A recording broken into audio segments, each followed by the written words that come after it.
Halo selamat pagi pemirsa, apa kabar Anda di pagi hari ini? Senang sekali saya Heri Orun kembali menjumpai Anda dalam Berita Papua hari ini.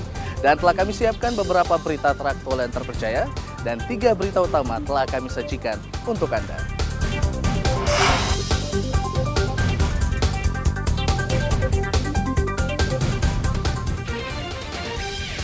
Lima bulan lebih pilot Susi Air disandera KKB Egyanus Kogoya. Pangdam 17 Cendrawasih klaim pilot dalam keadaan sehat. Suhu dingin ekstrim melanda Kabupaten Puncak, ribuan warga terancam kelaparan karena tanaman petani rusak. Pengisian solar gunakan sistem barcode, ratusan truk antre di SPBU hingga berhari-hari.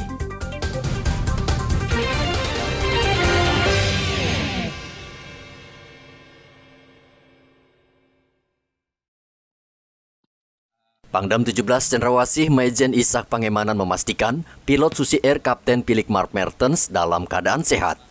Pilot berkebangsaan Selandia Baru itu selama 5 bulan masih disandera KKB pimpinan Egyanus Kogoya. Aparat keamanan sudah berusaha membebaskan sang pilot namun gagal. Begitu juga dengan langkah negosiasi yang hingga kini belum membuahkan hasil. Senin kemarin Pangdam memberikan kabar baik yang menyebutkan pilot Susi Air saat ini kondisinya baik dan sehat. Menurut Pangdam, Egyanus Kogoya menjaganya dengan baik sehingga tidak perlu khawatir. Pilot kondisinya baik-baik saja. Sudah kita lihat foto, orangnya bagus, orangnya sehat, bajunya rapi terus, begitu. Mukanya tidak stres, hanya bosan saja, gitu ya. Hanya makannya bosan saja. Jadi tidak ada masalah dengan pilot ini. Egyanus pun menjaganya dengan baik. Sampai kita komitmen, tidak ada masalah, ya. Tetapi tentunya langkah-langkah untuk segera supaya dia ini bisa kembali hidup dengan keluarganya, bisa bekerja seperti sebelumnya. Tentunya kita mengedepankan pemerintah daerah, karena ini kan bukan permasalahan yang harus kita selesaikan dengan operasi militer. Karena dengan adanya pilot ini kan tidak mengganggu juga kehidupan masyarakat. Yang kecuali di daerah yang mana mereka beroperasi di sana, masyarakat takut ada tembakan TNI, sehingga terjadilah pengungsian yang bersiap. Jadi kita berharap pengungsi pun yang tadinya sudah meninggalkan daerah yang bisa segera kembali hidup normal kembali di kampungnya, dan kita juga mendorong Egyanus agar pintarlah membaca tanda-tanda yang diberikan Tuhan. Apa yang dia lakukan itu kan sudah tertulis di kitab suci. Kodam Cendrawasih saat ini terus mengupayakan langkah negosiasi guna membebaskan pilot Susi Air agar segera bisa kembali ke keluarganya. Pangdam mengatakan pihaknya tetap akan mengedepankan perundingan dan cara-cara damai. Kelompok bersenjata KKB menyandera pilot Susi Air sejak 7 Februari lalu, sesaat setelah korban mendaratkan pesawatnya di lapangan terbang Paro, Kabupaten Duga, Papua Pegunungan. Dari Duga, Papua Pegunungan, Hendra melaporkan. Tapi ingin Papua merdeka ini semua negara tidak buka mata.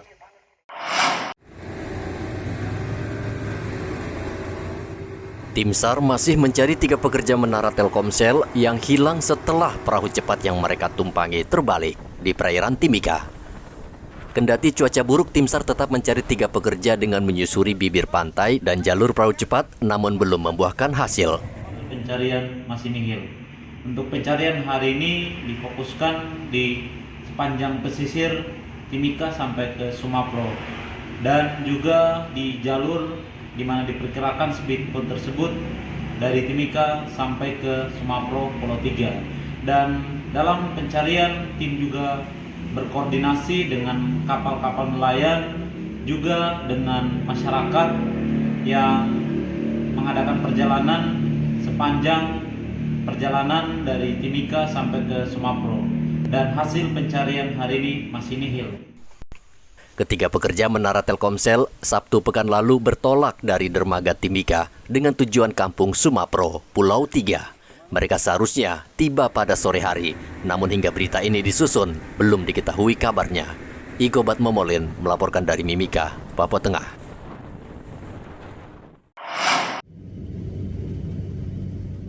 Suhu dingin ekstrim melanda distrik Agandugume dan distrik Lambewi, Kabupaten Puncak, Provinsi Papua Tengah. Akibatnya 7.000 warga dari 2 distrik terancam kelaparan karena gagal panen. Seluruh tanaman mereka rusak dan membusuk karena tidak turun hujan. Selain itu, suhu dingin ekstrim juga menyebabkan sejumlah warga mulai terserang penyakit, khususnya anak-anak yang mulai terserang diare. Pemerintah Kabupaten Puncak menetapkan status tanggap darurat di kedua distrik tersebut dan menyalurkan bantuan makanan sebanyak 6 ton agar kelaparan tidak meluas. Namun pendistribusian tidak mudah karena pilot pesawat takut membawa bantuan karena lokasi tersebut merupakan daerah rawan kelompok bersenjata. Akhirnya bantuan akan disalurkan ke distrik terdekat, distrik Sinak, dan selanjutnya bahan makanan dibawa dengan menempuh perjalanan darat. Kami sudah rapat dan sudah menetapkan sebagai hari bencana di sana. Tetapi bencana yang sangat meningkat dan secara relatif kita bisa tangani secara baik. Dan kenapa? Dan tadinya itu saya sengaja melihat kondisi di tempat di sana dengan pesawat. Tadi saya dari Timika naik, lalu saya masuk dilihat lembah itu dan saya putar 2 kali, saya melihat makanan mereka, kekeringan seperti apa, ternyata dalam kondisi yang bisa dalam waktu dekat kita pelan-pelan kita bisa tangani dengan baik. Nah, sehingga tadi kami turun sudah dari sosial bencana dan juga dari ketahanan pangan dari kami pemerintah sudah mulai makanan disalurkan di distrik Sinak. Nanti masyarakat turun ambil, baru mereka mau naik. Jadi bantuan makanan maupun obat-obatan semua kita turunkan di Sinak. Dan kami sampaikan kepada masyarakat, suka tidak suka, senang tidak senang, bukan karena kami, tapi karena akibat dari seperti contoh penyanderaan pilot ini menjadi dampak sampai menyeluruh. Ya. Dan ada penembakan pesawat kepada pesawat. Dampaknya seperti itu. Sebenarnya barang ini sebenarnya harus turun di Pemkab Puncak juga membuka pintu bagi pihak yang ingin membantu meringankan beban warga 2 distrik itu. Arthur melaporkan dari Puncak, Papua Tengah.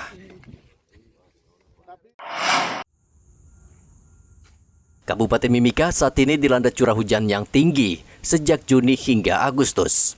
Badan Meteorologi, Klimatologi, dan Geofisika Kabupaten Mimika menyebutkan curah hujan yang tinggi merupakan hujan lokal yang akan berakhir pada bulan Agustus mendatang. Curah hujan yang tinggi juga mengakibatkan gelombang laut di perairan Mimika dan Kabupaten Asmat mencapai 3 meter. Dwi Kristianto, Prakirawan BMKG Mimika, mengatakan pihaknya saat ini tengah mengantisipasi fenomena El Nino yang diperkirakan terjadi pada bulan September. Hari hujan di Timika itu akan lebih banyak, terutama puncaknya itu di bulan-bulan sekarang, bulan Juli, itu puncaknya. Nah, kalau untuk anginnya itu dipengaruhi tetap dari Australia. Angin dari Australia sedang masuk ke wilayah Indonesia. Kecepatannya berapa, bro? Kecepatannya kalau misalkan itu kecepatan rata-rata untuk di wilayah Timika ya. Kalau di laut udah jelas pasti tinggi atau besar. Kalau di wilayah daratan sendiri antara 2 knot sampai 8 knot. Kalau laut sendiri?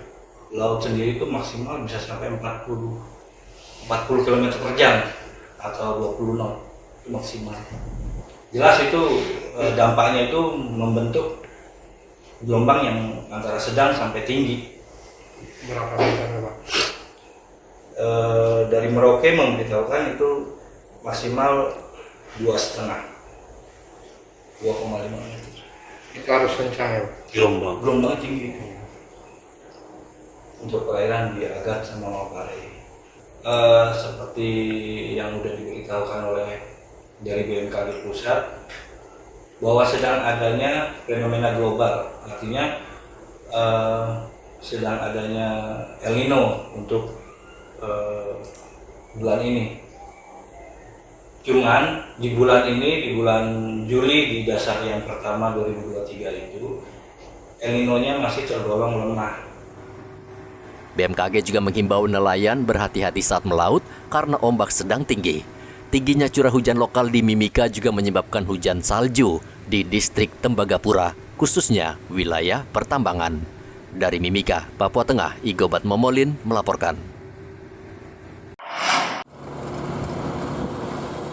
Antrean truk terjadi di 2 SPBU di Merauke, Papua Selatan sejak Sabtu lalu. Antrean mengular hingga 4 km dan ini merupakan perjuangan berat bagi sopir untuk mendapatkan solar karena harus menunggu dari malam hingga siang hari. Di SPBU Ahmad Yani Merauke, truk antre dari Jalan Prajurit hingga ke Jalan Para Komando. Hal yang sama juga terjadi di SPBU Kuprik. Sopir truk frustasi karena mengantre sejak lama, namun belum mendapatkan solar.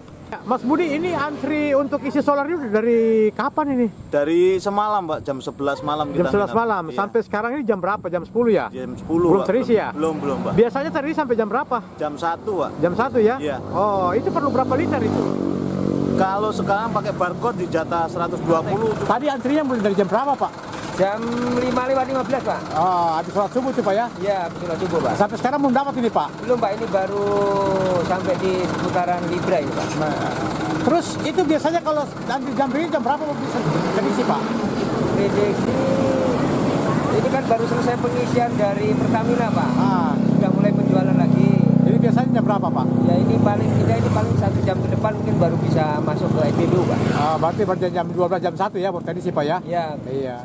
Panjangnya antrean itu terjadi karena SPBU menerapkan pengisian menggunakan barcode sehingga menyulitkan sopir truk. Muhammad Ridwan melaporkan dari Merauke, Papua Selatan. Petani di Timika selama beberapa pekan merana karena banyak tanaman mereka rusak akibat hujan yang terus-menerus turun. Salah satu petani, Abdul Rauf, khawatir hasil panennya tidak menentu karena faktor cuaca. Ia mencontohkan tanaman cabai miliknya banyak yang rusak dan mati. Begitu juga ketimun, kacang panjang, dan sayuran. Kalaupun tumbuh, ukurannya kecil. Abdul dan petani lain berharap cuaca segera membaik sehingga memberikan hasil panen melimpah agar mereka tidak terpuruk. Di tengah, Pak, itu sudah penuh, saya coba biasa. Sudah 3 kali sulam bilang berhenti. Itu macam terong di belakang itu berapa kali saya sulam juga itu. Tidak bisa. Padahal itu terong paling gampang. Katanya orang biar dibuang saja tetap tumbuh. Nah, itu susah juga. Kalau yang ada terong yang sekarang ini? Ya ini sudah jadi ini, Pak, tapi sudah gagal juga karena banyak hujan dia. Itu saja, Pak, itu macam pepaya rubuh-rubuh. Ya itu di sana ada rubuh. Mulai bulan 5 ini, Pak, ini hujan terus ini sampai menuju bulan 8 ini. Petani menyatakan jika cuaca baik, hasil panen cabai, terong, dan kacang panjang bisa mencapai 1 kuintal. Kini mereka belum bisa menebak hasilnya. Petani juga mengeluhkan pembagian pupuk dari pemerintah yang menurutnya tidak bisa menjamin tanaman subur karena hujan yang tidak berhenti. Dari Mimika, Papua Tengah, Igobat Momolin melaporkan. Pemkab Merauke memulangkan 3 pekerja hiburan malam ke daerah asalnya karena terdeteksi mengidap HIV. Keputusan memulangkan ketiga orang tersebut berdasarkan hasil pemeriksaan di Pusat Kesehatan Reproduksi RSUD Merauke. Kepala Pusat Kesehatan Reproduksi RSUD Merauke, Dr. Inge Selvi, mengatakan semua pekerja hiburan malam wajib menjalani tes HIV, IMS, dan spilis sebelum mereka bekerja seperti di klub atau tempat hiburan malam. Kita Merauke itu sudah punya peraturan daerah, ya nomor 3 tahun 2013. Jadi sudah lama. Jadi setiap pekerja kelompok risiko tinggi ya atau pekerja seks yang akan bekerja di Merauke, mereka harus melalui screening dulu. Jadi mereka yang positif itu tidak diperkenankan bekerja sebagai kelompok risiko tinggi atau pekerja seks. Mereka yang bersih artinya tidak ada HIV, tidak ada sifilis, dan tidak ada penyakit IMS, barulah mereka diizinkan untuk bekerja sebagai kelompok risiko tinggi atau pekerja seks. Berdasarkan data Pusat Kesehatan Reproduksi Rumah Sakit Umum Daerah Merauke, Papua Selatan, dari 60 kasus baru HIV, terdapat 4 orang yang berstatus aparatur sipil negara. Untuk menekan penyebaran HIV, Satuan Polisi Pamong Praja akan rutin merazia sejumlah tempat kos yang dijadikan sarang prostitusi terselubung dan melarang setiap ASN berada di lokasi tersebut. Dengan kasus yang kita lihat di Kabupaten Merauke ada peningkatan HIV/AIDS, kami dari Satpol sudah lakukan penegakan. Ada beberapa tempat kos yang menjadi yang kita lihat ada indikasi ada penyalahgunaan, kita lakukan razia juga terhadap mereka yang mempunyai rumah kos juga. Nah, yang berikutnya juga kami juga himbau kepada seluruh warga masyarakat, terkhusus untuk pegawai negeri, kita harus bagaimana tingkatkan pola hidup sehat. Nah, kita harus bagaimana ketika ada tempat-tempat yang indikasinya dalam tanda kutip kurang sehat, jangan kita sebagai ASN masuk ke situ. Karena ketika kita sudah ke situ, ada tertular akan merugikan diri kita, keluarga kita maupun teman-teman di sekeliling kita yang kita bekerja. Jadi himbauan saya untuk ASN, ketika ada yang kita temukan di tempat-tempat yang seperti itu, ketika kita lakukan razia, kita akan lakukan tindakan tegas untuk mereka yang masuk ke tempat-tempat yang dilarang oleh undang-undang maupun peraturan yang ada di Republik Indonesia maupun di Kabupaten Merauke, seperti itu. Sejak Januari hingga Juni 2023 ini, jumlah kasus HIV baru meningkat 60 kasus dan sebagian besar menjangkit warga yang berusia produktif. Muhammad Ridwan melaporkan dari Merauke, Papua Selatan.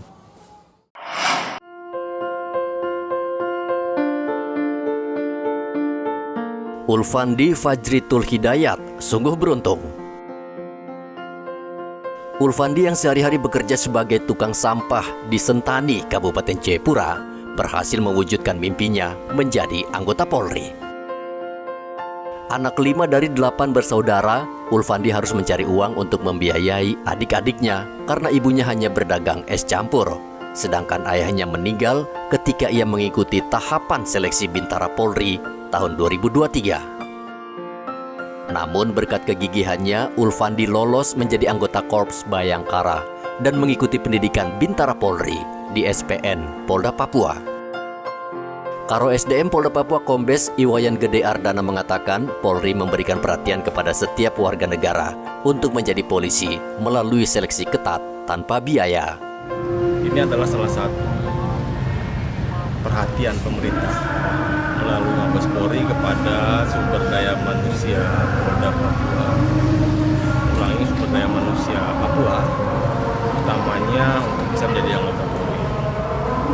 Jadi memang kita sudah melaksanakan seleksi dengan ketat sesuai dengan aturan yang disampaikan oleh Mabes Polri. Sehingga kita pun dari Polda melalui Bapak Kapolda mengajukan kepada Bapak Kapolri bahwa seleksi yang dilakukan di Polda Papua sudah sesuai dengan aturan. Kalau memang diperkenankan, kalau bisa seluruh yang lulus sampai terakhir agar bisa mengikuti pendidikan. Karena memang kita pada posisi memerlukan jumlah personil yang banyak. Apalagi di sini kita jumlah polseknya baru 130, distrik kita ada 500 lebih, sehingga diperlukan anggota yang lebih banyak untuk menjadi anggota Polri. Ulfandi sangat bersyukur karena persiapan panjang selama ini membuahkan hasil. Alhamdulillah, dengan dukungan dari orang tua saya dan orang-orang di sekitar saya bisa sampai dinyatakan untuk mengikuti pendidikan Polri gelombang 2 tahun 2023 dengan proses seleksi yang sangat ketat dan lulus tanpa uang sepeser pun. Alhamdulillah. Ulfandi bersama calon bintara yang lolos seleksi akan menjalani pendidikan selama 7 bulan di Sekolah Polisi Negara Jayapura. Setamat dari pendidikan nanti, dia akan menerima pangkat awal sebagai Brigadir Polisi 2 atau Bribda. Selamat buat Ulfandi. Dari kota Jayapura, Papua, Hendra melaporkan.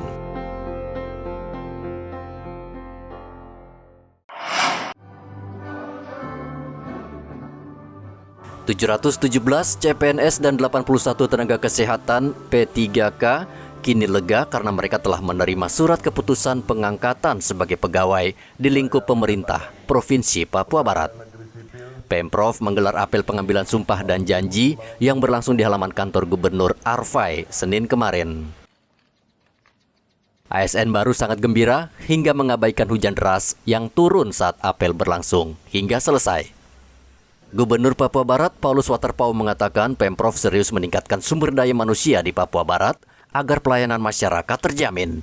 Ia meminta seluruh ASN dan pegawai P3K yang baru memberikan dedikasi dan pengabdian bagi bangsa dan negara. Pimpinan hanya bisa meneruskan apa yang menjadi hak-hak mereka, memproses apa yang menjadi kewajiban kami dan hak mereka. Ya, jika mereka baik, ya kita akan mengatakan mereka baik. Jika mereka belum memenuhi syarat, ya kita akan menyampaikan itu. Yang mereka telah memenuhi syarat, begitu ya. Jadi itu saja. Menurut saya kalau semua kita mengerti dan memahami ini, artinya bahwa ya tidak ada halangan, tidak ada hambatan. Karena ini menjadi motivasi untuk mereka berkarya, mengabdi. Selain menerbitkan SK pengangkatan, Paulus Waterpauw juga menyerahkan surat keputusan purna tugas kepada Robert Rumbekwan yang sebelumnya menjabat sebagai asisten 1 Setda Papua Barat. Tim Liputan melaporkan dari Manokwari, Papua Barat. Pemirsa, informasi tadi mengakhiri jumpa kita dalam Berita Papua hari ini. Saya Heri Orun, mewakili seluruh kerabat kerja yang bertugas, mengucapkan terima kasih untuk kebersamaan Anda. Selamat pagi, selamat beraktivitas, dan wanyambe.